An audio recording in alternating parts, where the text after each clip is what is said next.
네, 안녕하셨습니까. 김 선생의 문화예술 이야기를 진행하는 강사 김효입니다. 자, 이번 시간에는 러시아 청년 사파틴 조선에 오다 라는 제목으로 이야기해 드리겠습니다. 자, 이 러시아 청년 사파틴은 이 멜렌데로프와 함께 1883년 9월에 우리나라에 오게 되었습니다. 그가 이 조선에 머무는 동안 아주 많은 건축물을 설계하고 토목공사에 참여하는 등 활발한 활동을 전개하여 지금 보시는 많은 설계도면처럼 많은 건축물에, 특히 서양식 건축물에 참여하여 그 건축물을 오늘날까지 남긴, 그래서 우리 역사에, 근대 역사에 아주 분명한 흔적을 남긴 인물로 평가되고 있습니다.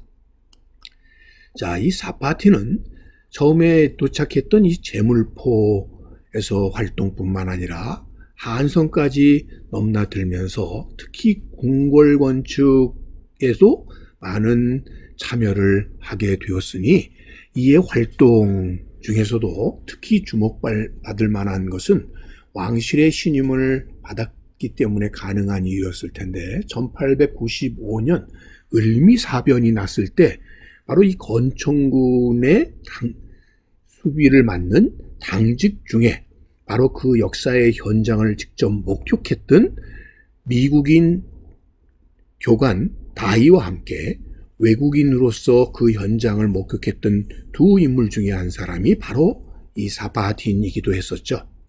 바로 그런 신임 속에서 그 이후에 많은 궁궐 건축에도 직접 참여했었고요. 이후에 1904년 러일 전쟁이 일어나면서 귀국할 때까지 그는 제물포와 한성 일대에 많은 건축 활동을 직접적인 흔적을 남겼다 이렇게 볼 수 있겠습니다. 1888년에 작성되었던 대조선 제물포 조계 지도라고 하는 당시에 이 개항을 했던 제물포 지역에 각국 공사관들이 지역을 나눠가져서 쓰던 이 조계지도에 그의 서명이 들어가 있는 것만을 보더라도 이런 조계의 건축에 그가 직접 참여했음을 확인해 볼 수가 있겠습니다. 1893년경에 바로 당시 인천항의 모습이 되겠고요. 여기에 각종 이권을 위해서 우리나라에 들어왔었던 이들 외국인들이 모였었던 제물포 구락부를 설계했었고요. 당시 인천 해관청사를 설계하는 데에도 이 사파틴은 이름을 남겼습니다. 자, 이렇게 인천 지역에서의 활동뿐만 아니라 특히 주목할 만한 건축물을 남겼으니 그것이 바로 러시아 공사관 건축이 되겠습니다. 자, 러시아 공사관이 들어선 곳은 바로 상림원이 되겠는데요.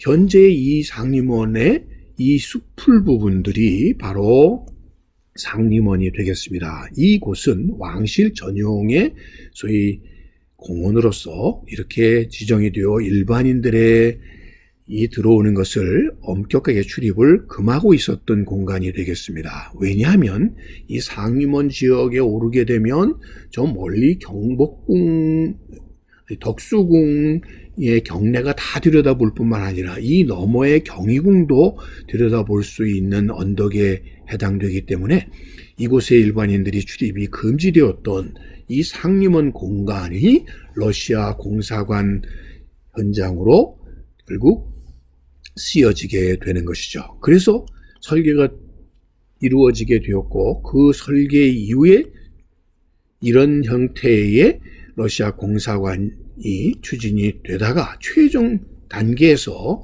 이 사파틴이 참여를 해서 최종 건축물은 바로 이런 모습이 되게 되었던 것입니다. 지금도 남아있는 요 전망탑 부분을 포함하는 이 공사관 건물이 지어지게 되었고요. 특히 눈에 띄는 것은 바로 당시 정문으로 사용되었었던 이 모습이 되겠습니다. 자, 이 모습을 언뜻 보시더라도 이것은 후에 이 서대문 밖에 세워지게 된 바로 독립문과 똑같은 모습, 거의 비슷한 모습이죠. 자, 그런 의미에서 이 사파티인이 독립문 건축에도 직접적인 참여를 했었다라고 추정되는 단서가 바로 이 러시아 공사관의 정문이 되겠습니다. 자, 이렇게 해서 완성된 러시아 공사관의 모습이 되겠는데요. 자, 이것은 6.25 전쟁 이후에 바로 러시아 공사관의 지역의 모습이 되겠습니다. 많은 피난민들의 판자촌들이 빽빽하게 들어서게 되면서 이전 폐화되었었던 당시의 러시아 공사관의 모습이 되겠고요. 자, 그곳에 이렇게 집을 짓고 살았던 피난민들의 모습들을 확인해 볼 수가 있겠고, 일부만이 이렇게 남아있는 것이 되겠고요. 그래서 1973년에 복원을 할 당시에는 요 것만이 남게 되어서 현재의 러시아 공사관터로서 특히 아관 파천의 역사적 현장으로 이렇게 공원화된 모습 속에서는 지금 보시는 것과 같은 3층 전망탑만이 덩그러니 이렇게 남아 복원이 되어 있는 상태다, 이렇게 보시면 되겠습니다. 자, 이곳에 한때 고종이 1년여를 머무르게 되었던 것은 바로 이 아관 파천의 계기가 되었던 것은 을미사변, 1895년의 을미사변 때였었고요. 그 당시에 이 을미사변을 직접 목격했던 사파틴의 기록 문서가 되겠습니다.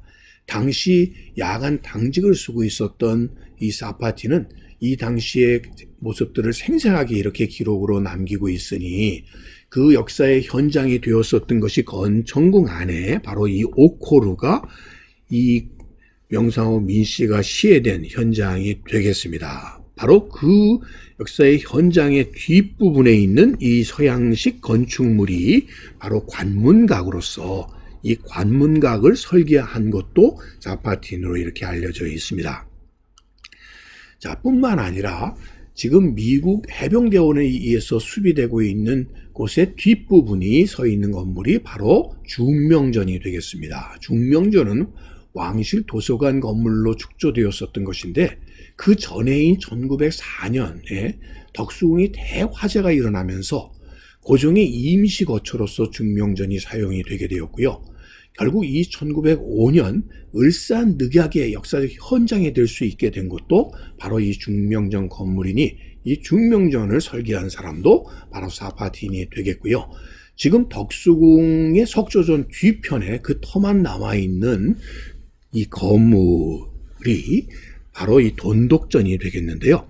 이 돈독전 건물은 지금 이 석조전 뒤편에 있었던 것으로 보여지고 있고요. 지금 보이는 이 국기가 바로 성조기로서 그 건너편에 돈독전 건너편 쪽에 바로 미국 공사관저, 현재 미국 대사관저가 있었다는 사실을 알 수가 있습니다. 그런 의미에서 지금 덕수궁 돌담길을 사이에 두고 있었던 건물이 바로 돈독전 건물이었다, 이렇게 볼 수 있겠고요. 자, 이 사진 속에 고종과 그의 아들이었 계승자가 되는 이 순종, 그리고 여기에 영친왕까지 함께 이 2층 돈독전 위에서 아래를 내려다보고 있는 바로 모습의 이 사진이 바로 이 돈독전 건물이 되겠고요. 이것은 1902년에 건축돼서 한 20여 년 존속했다가 결국은 허물어 버렸었던 이 건물을 현재 금년도에 복원할 예정으로 있습니다. 그래서 이제 조만간 우리도 덕숭에서 이 돈독전 건물을 볼 수 있을 것 같은데요. 이 건물의 건축에도 바로 사파틴이 참여했었다는 것이죠. 뿐만 아니라 지금은 없습니다만 이 구성원의 건물, 그리고 이 정관원, 현재 덕숭에 남아있는 정관원의 건물의 설계도 사파틴이 참여를 했습니다. 특히 고종이 커피를 즐겨 마셨다고 하는 바로 이 정관원의 건물에도 그의 흔적을 남기게 되었고요. 정동에 있었던 바로 이 손탁 호텔의 설계도 그의 작품으로 알려져 있습니다. 이처럼 많은 건축물뿐만 아니라 고종 황제의 사택 건물의 바로 이 설계도 그가 맡았다고 하니 정말 수많은 건축에 그의 흔적이 남겨져 있었다, 이렇게 볼 수 있겠습니다.